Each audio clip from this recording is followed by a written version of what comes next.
Hey folks, it's time to talk about Hercules, Disney's next exercise in franchise extension and brand management. Yes, it's another live-action remake custom designed to 1. Make $1 billion, and 2. Remind us of how much we loved the animated original.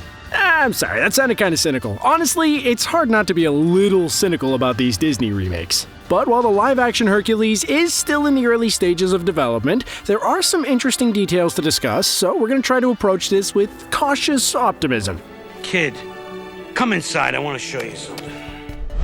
So, first things first, who is the creative engine driving this baby? Well, the headline news is that the Russo brothers are producing. You might remember Joe and Anthony from a few episodes of Community, like the paintball one. Oh, and one of them had a cameo in one of the biggest movies of all time. Now, it's important to note that the Russos will be on producing duties only. They will not be directing the movie. In fact, we still don't have any word on who might grace the director's chair. Will Disney go with a known quantity along the lines of Jon Favreau? Or with someone from outside their stable of regular collaborators, as they have with Chloe Zhao in Eternals? We just don't know at this point because the movie is still in the scripting stage. But we can tell you who's writing that script, one Dave Callahan. You may remember his name from the credits of Wonder Woman 1984 and a small independent movie called Shang-Chi and the Legend of the Ten Rings, which we hear is out soon. He's also part of the writing team for the upcoming Into the Spider-Verse 2. A pretty exciting resume, we're sure you'll agree, and one that gives us hope for a fun, energetic, and inventive screenplay. We're only interested in one thing. Can you tell a story, Bond? Can you make us laugh? Can you make us cry?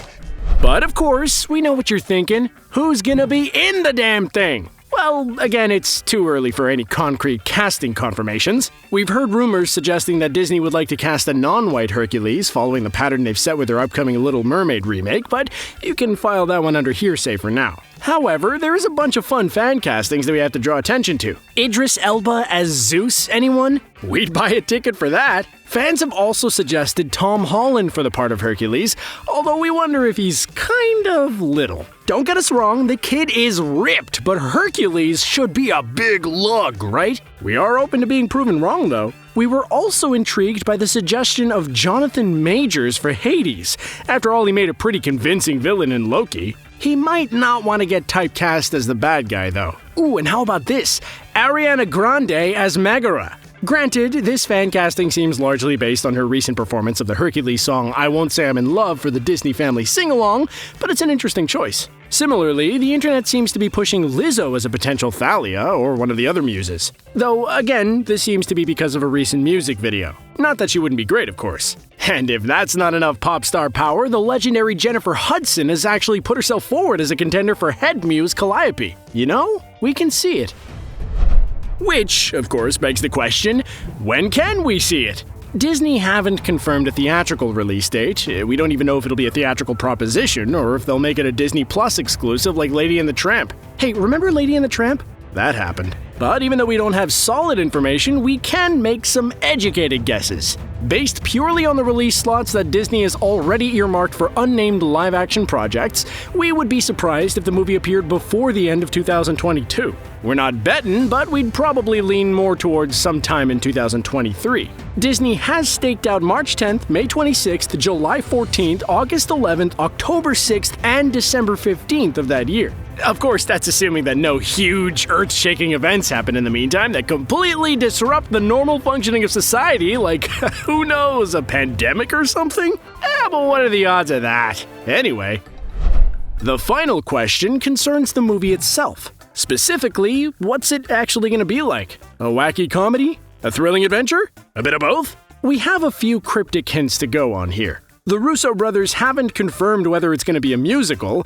In fact, the suggestion is that they haven't actually decided that yet. Obviously, that's a big decision and will have a pretty fundamental effect on what kind of movie we can expect. Rumors also suggest that this remake isn't going to be a literal adaptation of the animated movie. And we think this is good news. One problem that has plagued the Disney live-action remakes is a fear of doing things differently. They've often felt too slavishly devoted to the source material with little appetite for risk, which makes them feel kinda like karaoke versions of the originals. Audiences certainly don't seem to be put off, as the box office returns for Aladdin, Beauty and the Beast, and The Lion King will attest, but can that enthusiasm last? we're personally in favor of a fresh approach. Although, you have to admit that a live-action version of Phil, still played by Danny DeVito, would be a pretty fantastic addition to this movie. Now, if anyone has the clout to push things in a bolder direction, though, it is the Russo brothers. There you go, cautious optimism.